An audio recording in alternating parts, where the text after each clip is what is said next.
Hello, my name is Sarah Holland, and I did my research paper on the Big Five personality traits and how they affect organizational communication. So to start, to give you an overview, I will explain the Big Five personality traits in detail to you, and then I'll also go through the three main conflicts that I have seen due to these personality traits within organizational communication, and then finally the results from my research. So first, the Big Five personality traits. This is one of the personality researches that is most well known and used. So first trait is agreeableness. The text explained this as the ability to get along with others. So someone who's flexible and someone who can compromise with people. Organizations like high levels of agreeableness in their employees because they have a concern for the workplace as a whole and for peace within people. So they like to solve conflict in a reasonable manner. Next is conscientiousness, and these are people who are goal-oriented or task-oriented. Many times managers or CEOs or high-up people are conscientious because they can be motivated to accomplish tasks, and that's what they thrive in. In his book, Making Sense of People, Bardones describes this trait as people high in conscientiousness are orderly, reliable, hardworking, neat, and punctual. They tend to plan ahead and think things through. They are more interested in long-term than short-term goals. They love accomplishing goals and will do whatever it takes to get there. The next is neurotism. This is the extremes in personality.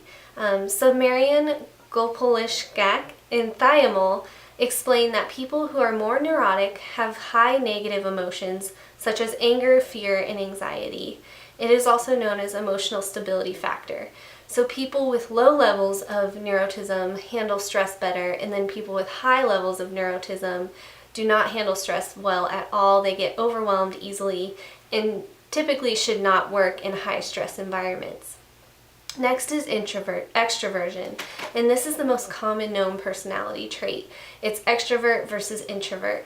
The text explains the quality of being comfortable with relationships. The opposite is also extreme. Introversion is characterized by more social discomfort. So for example, I am extroverted. I love being with people. I love being in front of the camera. I love talking and making connections, whereas my husband is introverted and he likes working alone and being more to himself. So people who have high levels in extroversion are more willing to communicate within the organization to solve those conflicts as well as outside of the organization. They make those connections and those relationships happen. And last is openness.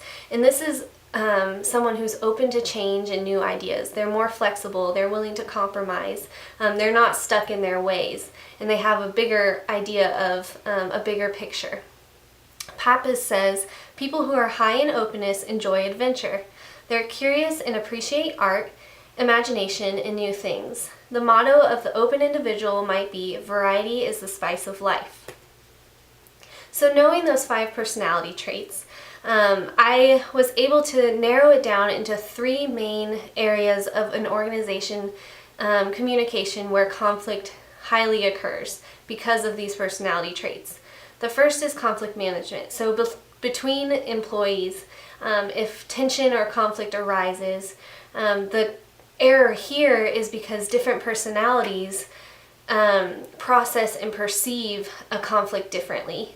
A study done by Ijaz, Ebel, and Era shows that within conflict management, there are three main ways conflict is resolved: interrogating, obliging, and compromising. They then were able to directly link these solutions to openness, conscientiousness, and agreeableness. So agreeable people are more apt to compromising within a conflict situation. Openness, people are willing to more oblige to the other person just to avoid the conflict. And then interrogating, people are more conscientious, and so they're task-oriented and will interrogate until their way is proven. So people who are agreeable or open like to handle conflict in a more reasonable manner, and so those people are better in management situations. Next is work ethic and efficiency. I have seen that the task ability of employees versus the educational ability of the manager is where conflict occurs here. So a manager needs to know the personality trait of an employee in order to educate them well. When that personality tension occurs, then the employee is not educated in the way that they need to, and so they fail in the task that is before them. Fitting traits is also important when hiring in the process as well. For example, if an individual is hired for a fast-paced job, it's essential that he or she is a quick learner or motivated. It's also essential that they may have high levels of agreeableness to transition well into new positions, etc. So these personality traits are really important to keep in mind when hiring for specific jobs. Conflict occurs when someone's hired for a job that maybe their personality does not fit well and they can't communicate in a way that that job requires.